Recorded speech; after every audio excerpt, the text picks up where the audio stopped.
Hello everyone, welcome to my channel Go and Grow. So let's continue with unit 3 of SPM. We had study up to the objective of activity planning. Now let's move ahead from there. So the next topic is network planning model. Basically होता है क्या है network planning model? ये SPM में एक ऐसी technique होती है जो प्रोजेक्ट के डिफरेंट टास्क एंड उनके डिपेंडेंसी को विजुअलाइज करने एंड मैनेज करने के लिए यूज़ होती है, ठीक है।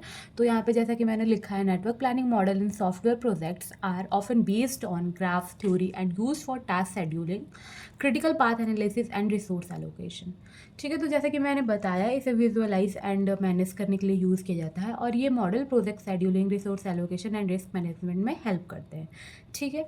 तो इसके कुछ मेन मॉडल्स होते हैं। The main models include critical path method, CPM. ये बहुत ही इंपॉर्टेंट है, एग्जाम में बहुत बार पूछे अभी जा चुका है।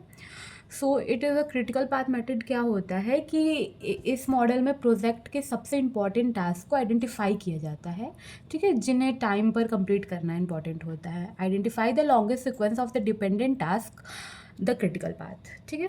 Help in determining the minimum project duration. ये हमें क्या करता है कि हमें हेल्प करता है डिटरमाइन करने में मिनिमम प्रोजेक्ट ड्यूरेशन को। Use when activity duration are deterministic fix time estimate. ये क्या करता है, ये हमें हेल्प करता है कि हम डिटरमाइन कर सके लॉन्गेस्ट पाथ को प्रोजेक्ट के शेड्यूल पे, ठीक है। उसके बाद हम आते हैं program evolution and review technique, जिसे हम शॉर्ट फॉर्म में PERT कहते हैं। अगर एग्जाम में PERT करके आता है तो आप कंफ्यूज मत होइएगा। ये क्या होता है, program evolution and review technique होता है। It is use for projects with uncertain task duration. इसमें क्या होता है कि ये जैसे प्रोबेबिलिटी हमने पढ़ा है ना, तो ये क्या करता है, ये प्रोबेबिलिस्टिक अप्रोच है, ठीक है। प्रोबेबिलिस्टिक मतलब क्या होता है कि 50-50 चांसेस को हम प्रोबेबिलिटी कहते हैं, ठीक है। ये प्रोबेबिलिस्टिक अप्रोच है जो अनसर्टेन टास्क ड्यूरेशन को मैनेज करने में हेल्प करती है, ठीक है। यूजेस प्रोबेबिलिस्टिक टाइम एस्टिमेट, ये यूज़ करती है प्रोबेबिलिस्टिक टाइम एस्टिमेट को, ठीक। इसके बाद क्या होता है, इसमें optimistic, pessimistic and most likely time estimate का यूज़ होता है। Help in identify risk areas and buffer time. ये हमें हेल्प करता है आइडेंटिफाई करने में रिस्क एरिया और बफर टाइम को, ठीक है। उसके बाद आता है PDM, प्रेसिडेंस डायग्रामिक मेथड। उसके बाद आता है Gantt chart, time based representation. उसके बाद डिपेंडेंसी स्ट्रक्चर मैट्रिक्स। बेसिकली हमारे सिलेबस में नहीं है, ये नहीं पूछा जाता है, but for the extra knowledge I can explain you. Precedence diagrammatic method को हम PDM कहते हैं शॉर्ट फॉर्म में। It is uses a graphical representation of a task dependency. ये क्या करता है कि इसका यूज़ होता है ग्राफिकल रिप्रेजेंटेशन के लिए, टास्क डिपेंडेंसी को रिप्रेजेंट करता है ग्राफिकल वे में। Task are represented as nodes and dependency as arrows. जो टास्क है उनको नोड्स के रूप में रिप्रेजेंट करता है एंड जो डिपेंडेंसी है उनको एरोस के फॉर्म में। Support 4 type of dependency. ये 4 टाइप ऑफ डिपेंडेंसी सपोर्ट करता है। फिनिश टू स्टार्ट, जैसे SS लिखा है, FF लिखा है, SS, तो मतलब S का मतलब स्टार्ट होगा और F का मतलब फिनिश होगा, तो start to start, finish to finish, start to finish. Gantt chart, time based representation, not a pure network planning model but commonly use for scheduling. ये कोई प्योर नेटवर्क प्लानिंग मॉडल नहीं होता है, but ये commonly किसके लिए use होता है, शेड्यूलिंग के लिए यूज़ होता है। Provides a visual timeline of task. ये हमें क्या प्रोवाइड करता है, विजुअल टाइमलाइन प्रोवाइड करता है टास्क के लिए। Help in tracking progress and dependencies. ये क्या करता है, ट्रैक मतलब हमें हेल्प करता है हमारी ट्रैक करने में कोई भी प्रोग्रेस, डिपेंडेंसी को और डिपेंडेंसी को। डिपेंडेंसी स्ट्रक्चर मैट्रिक्स, DSM, इसको DSM कहते हैं। Use for complex project with many interdepend task. इसका यूज़ क्यों करते हैं, कॉम्प्लेक्स प्रोजेक्ट के लिए करते हैं विथ मैनी इंटरडिपेंडेंट टास्क, ठीक है। Help in optimizing the sequence of activities. ये ऑप्टिमाइज करता है सिक्वेंस ऑफ एक्टिविटीज़ को। उसके बाद आ जाता है फॉर्मुलेटिंग अ नेटवर्क मॉडल, जिसमें पहला क्या होता है, टोटल 6 होते हैं। पहला क्या होता है, 1 स्टार्ट नोड, एक स्टार्ट नोड होता है। सेकंड 1 एंड नोड, एक एंड नोड होता है। थर्ड क्या होता है, नोड हैज़ ड्यूरेशन, नोड के ड्यूरेशंस होते हैं। Fourth link normally has no duration, link normally has no duration होता है। 5 time move left to right, time जो होता है वो लेफ्ट टू राइट मूव होता है। एंड 6 क्या होता है, नेटवर्क में नॉट कंटेन एनी लूप्स। जो भी हमारा नेटवर्क है वो कोई भी लूप कंटेन नहीं करता है, ठीक है। So move to the next topic. Next topic क्या हमारा, forward pass and backward pass technique, ठीक है।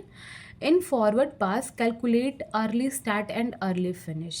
ईजी लैंग्वेज में बता दूँ तो फॉरवर्ड पास क्या होता है, ये टेक्निक वहाँ यूज़ होती है, मतलब ये इस टेक्निक का यूज़ किया जाता है प्रोजेक्ट को ये अर्लीस्ट स्टार्ट मतलब करने के लिए एंड अर्लीस्ट फिनिश करने के लिए, ठीक है। मतलब इसमें एक अर्लीस्ट स्टार्ट टाइम होता है, एक अर्लीस्ट फिनिश टाइम होता है, उसी को फाइंड करने के लिए हम फॉरवर्ड पास का यूज़ करते हैं। ये कैसे काम करता है कि प्रोजेक्ट के स्टार्टिंग से स्टार्ट करके और हर एक्टिविटी के लिए देखा जाता है कि वो मतलब कौन से दिन स्टार्ट हो सकती है और कब तक ये फिनिश होगी। इसमें ये अर्लीस्ट वाला होता है, ठीक है। और इससे हमें पता चलता है कि पूरा प्रोजेक्ट सबसे जल्दी कब कंप्लीट हो सकता है, ठीक। तो यहाँ पे जैसा मैंने लिखा है forward pass help you understand the project duration and calculate the early start and early finish value, meaning the earliest day each project task can begin and wrap up. Okay, तो यहाँ पे एक एग्जांपल भी है। Imagine that you are tracking a project and that has 5 different tasks or activities A, B, C, D and E. You are already figured out what each activity's dependence on and how long each one should take. जैसे ये activities है A, B, C, D, E, ये dependent है, ठीक है। ये duration है 2 days, 5 days, 3 days, 1 days, 4 days। तो वैसे मैं एक इजी एग्जांपल बताऊँ, ये थोड़ा सा ऐसा है, लेंदी है, ठीक है, बट मैं एक इजी एग्जांपल बताऊँ। जैसे कि हमारा क्या है कि एक एग्जांपल है, एक्टिविटी ए जो है उसको स्टार्ट होने में कितने डेज़ लग रहे हैं, 0 डेज़ लग रहे हैं, ठीक है। हमारे पास एक एक्टिविटी है ए, उसको स्टार्ट होने में 0 डेज़ लग रहा है, ठीक है। और उसकी ड्यूरेशन क्या है, 3 डेज़ है, ठीक है। तो उसका अर्लीस्ट स्टार्ट टाइमिंग क्या हो जाएगा, 0 हो जाएगा, और अर्लीस्ट फिनिश टाइम क्या हो जाएगा, 3 हो जाएगा। तो हम इससे समझ सकते हैं, ये हो जाता है। और इसमें बैकवर्ड पासिंग क्या होता है कि ये यूज़ होता है कि किसके लिए, लेटेस्ट स्टार्ट टाइम के लिए, ठीक है। जैसे इसमें क्या होता है, अर्लीस्ट होता है फॉरवर्ड में, और बैकवर्ड में क्या होता है, लेटेस्ट। तो आपको पता होगा फॉरवर्ड जैसे आगे की तरफ से, तो फॉरवर्ड मतलब अर्लीस्ट जल्दी से, और बैकवर्ड मतलब लेट से लेटेस्ट, ठीक है। सेम वही होता है। तो बैकवर्ड पास जो होता है वो कैसे यूज़ होता है कि प्रोजेक्ट के एंड से रिवर्स में चलते हैं इसमें, ठीक है। और जैसे मैंने बताया ना, रिवर्स पीछे से वैसे, और देखते हैं कि एक एक्टिविटी को सबसे लेट कब स्टार्ट एंड फिनिश किया जा सकता है विदाउट प्रोजेक्ट डिले किए हुए, ठीक है। एग्जांपल में अगर हम लें तो अगर पूरा प्रोजेक्ट है, ठीक है, वो 10 दिन में कंप्लीट होना चाहिए, ठीक है। और एक्टिविटी जो है वो 3 दिन की ही है, तो इसमें क्या होता है, लेटेस्ट फिनिश टाइम 10 हो गया और लेटेस्ट स्टार्ट टाइम क्या हो गया, 7 हो गया। तो ये हो गया, ठीक है।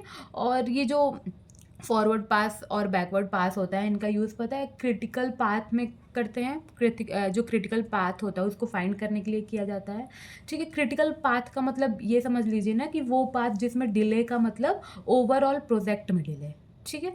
और एक होता है स्लैक टाइम। स्लैक टाइम में क्या होता है कि मतलब किसी भी एक्टिविटी में कितना टाइम डिले हो रहा है वो बिना प्रोजेक्ट डिले हुए वो हो सकता है। जैसे क्रिटिकल पाथ का जस्ट उल्टा होता है स्लैक टाइम, ठीक।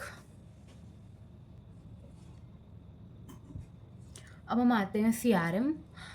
सीआरएम क्या होता है, critical path method. Critical path method होता है, critical path method is a method used in project planning, generally for project scheduling for the on time completion of the project. It helps in the determination of the earliest time by which the whole project can be completed. There are two main concepts in this method, namely critical task and critical path.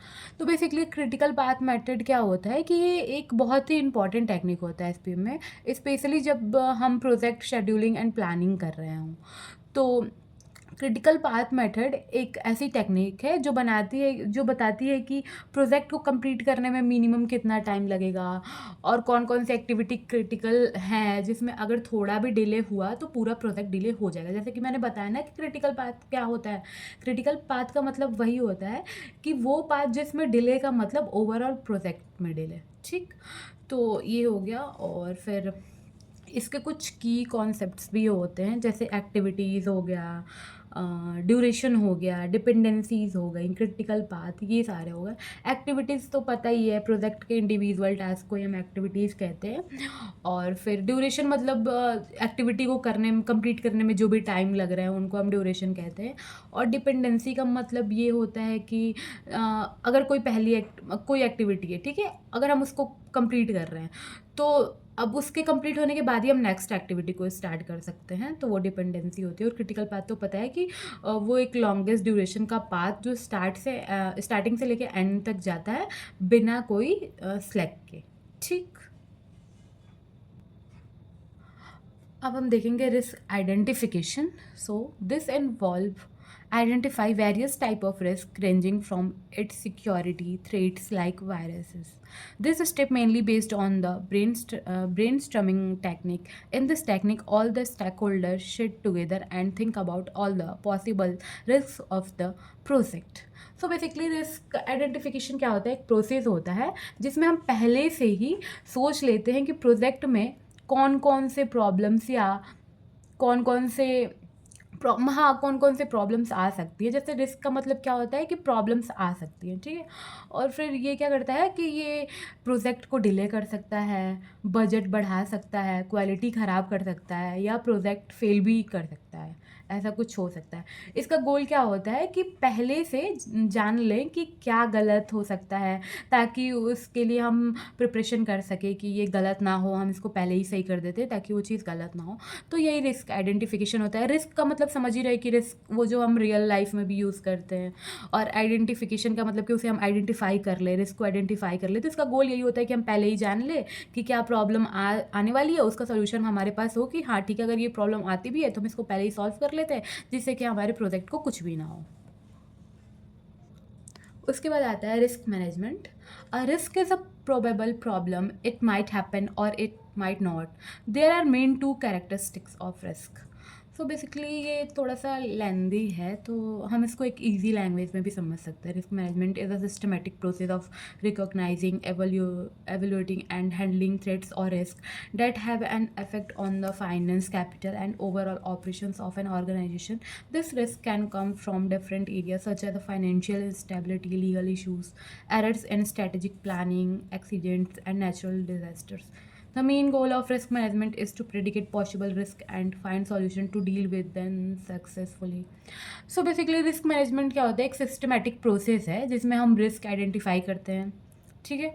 उसके बाद उनको analyse करते हैं, फिर उनके लिए planning करते हैं हम, मतलब प्लान बनाते हैं, एक्शंस लेते हैं, उसके बाद एक्शन लेते हैं उनसे बचने के लिए, और उसके बाद मॉनिटर करते हैं कि कोई न्यू रिस्क तो नहीं आ रहा है। और इसका गोल क्या होता है कि प्रोजेक्ट के सक्सेस पे जो चीज़ें नेगेटिव इम्पैक्ट डाल सकती हैं उनसे पहले से ही डील करना। जैसे रिस्क आइडेंटिफिकेशन में हम क्या करते हैं, रिस्क को आइडेंटिफाई कर रहे थे, और रिस्क मैनेजमेंट में क्या कर रहे हैं, हम उस जो भी हमारा रिस्क आ रहा है उसको हम हटा रहे हैं, ठीक है। आइडेंटिफाई कर रहे हैं, एनालाइज कर रहे हैं, प्लानिंग कर रहे हैं कि उस रिस्क को हम कैसे हटा सकते हैं। उसके बाद एक्शन लेते हैं उनसे बचने के लिए, और फिर मॉनिटर करते हैं कि कोई न्यू रिस्क तो नहीं आ रही। जैसे हम एक को सॉल्व करें तब तक पता चले दूसरी आ जाए, तो ऐसा तो कुछ नहीं हो रहा है। तो ये इसका गोल भी यही होता है कि प्रोजेक्ट के सक्सेस पे जो चीज़ें नेगेटिव इम्पैक्ट डाल सकती हैं उनसे हम पहले से ही डील कर लेंगे, ठीक है। अब हम आते हैं PRT चार्ट, PERT पे। जैसा कि हमने पीछे पढ़ा था ना, ये नेटवर्क प्लानिंग मॉडल्स में मैंने उसके टाइप्स में बताया था PERT। तो ये एक इम्पॉर्टेंट टॉपिक है जो एग्ज़ाम में आता ही आता है। सो PERT का फुल फॉर्म क्या होता है, program evolution and review technique, ठीक है। अब PERT chart is a project management used to plan and schedule tasks, illustrating the sequence and timing of project activities. The PERT chart is used to schedule, organize, and coordinate tasks within the project. The objective of PERT chart is to determine the critical path which compromises critical activity that should be completed on schedule. This chart is prepared with the help of information generated in a project planning activity such as estimation of efforts, selection of suitable process model for software development, and decomposition of task into subtasks. Breaking down the project into smaller tasks and estimate this needed for each task by considering three estimation: optimistic, pessimistic and most likely, जिसको best, worst और average कहते हैं। So basically PERT क्या होता है, PERT का full form होता है program evolution and review technique, और ये एक प्रोजेक्ट शेड्यूलिंग टूल है जो यूज़ होता है, ठीक है। ये किस लिए यूज़ होता है, प्रोजेक्ट के टास्क को प्लान करने के लिए, टाइम एस्टिमेट करने के लिए, और अनसर्टेन ड्यूरेशन हैंडल करने के लिए, ठीक है। और इसका हम यूज़ कब करते हैं, जब किसी एक्टिविटी का एग्जैक्ट टाइम नहीं पता होता हमें, और तब हम मतलब थ्री टाइप के एस्टिमेट लेके एवरेज निकालते हैं। जैसे कि मैंने बताया, ऑप्टिमिस्टिक, और पेरिमिस्टिक और मोस्ट लाइकली टाइम, ठीक है। ऑप्टिमिस्टिक में क्या होता है, जिसे हम बेस्ट भी कहते हैं, ऑप्टिमिस्टिक में क्या होता है कि अगर सब कुछ परफेक्ट रहा तो एक्टिविटी कितने टाइम में कंप्लीट होगी। ऑप्टिमिस्टिक बेस्ट, अगर सब कुछ बेस्ट रहा, सब कुछ सही रहा, तो हमारी जो एक्टिविटी है वो कितने टाइम में कंप्लीट होगी, ठीक है। पेरिमिस्टिक में क्या होता है, पैसिमिस्टिक ही इसको कहते हैं, पैरसी या फिर पेरिमिस्टिक जो भी कहें इसको, वर्स्ट में ये आता है। इसमें क्या होता है कि अगर सब कुछ डिले हो गया तो मैक्सिमम कितना टाइम लग सकता है। और मोस्ट लाइकली टाइम क्या होता है, इसको एवरेज में लेते हैं। इसमें क्या होता है, नॉर्मल सिचुएशन में लगभग कितना टाइम लगेगा, ठीक है। तो या बेस्ट, वर्स्ट और एवरेज करके समझ सकते हैं। बेस्ट मतलब अगर सब कुछ बेस्ट है, परफेक्ट चल रहा है, तो एक्टिविटी पर कितने देर में परफॉर्म होगी। पेसिमिस्टिक में क्या होता है, वर्स्ट होता है, अगर सब कुछ डिले चल रहा है तो मैक्सिमम कितना टाइम लग सकता है। और मोस्ट लाइकली मतलब एवरेज होता है कि अगर सब कुछ नॉर्मल ही चल रहा है तो कितना टाइम लगेगा, ठीक है। इसमें एक फार्मूला होता है एक्सपेक्टेड ड्यूरेशन का, 0+4m+p/6, ठीक है। सो ये कैरेक्टरिस्टिक्स हैं PERT के। सो हमने एक फार्मूला बताया आपको पीछे, 0+4m+p करके। सो मैं यहाँ पे बता देती हूँ, 0+4m+p/6,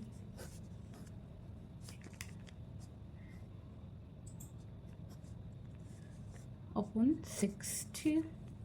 सो हम मान लेते हैं कि हमारा जो ऑप्टिमिस्टिक है वो 4 डेज़ का है, हमारा जो पेरिमिस्टिक है वो 10 डेज़ का है, और जो हमारा मोस्ट लाइकली टाइम है वो कितने का है, 10 डेज़ का है। नहीं, ये दोनों 10 हो गए, तो इसको हम 6 कर लेते हैं। हाँ, तो इसमें हम फार्मूला वैल्यू पुट करेंगे फार्मूले में।